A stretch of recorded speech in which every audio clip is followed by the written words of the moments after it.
חברים, אני היום במשחק ברול סטארס, בסרטון ברול סטארס חדש, ואני אנסה להגיע ל-38,900 גביעים, כן, עוד מעט אני ב-40,000, ויאללה, אני משחק עם הברולר עם הכי פחות גביעים שלי, בשביל גביעים מהר, זה השיטה. אחרי הסרטון הזה, אני יעלה אותו, אבל אחרי זה אני רוצה לעשות את הסרטון ואני לא יכול לעשות את המשחק. זה היה תגידו לי גרוע, כי זה ברולר שלא טובים, זה ברולר חדש, ועכשיו 1-0, אני אעשה את הסרטון, נעלה אותו.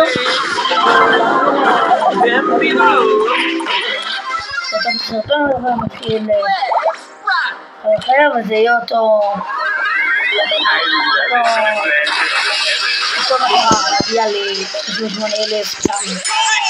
והנה עכשיו אני כאילו לא אעצור, אני אסיים את הסרטון ואז יתחיל סרטון חדש ותראו אותי באותו הגביעים.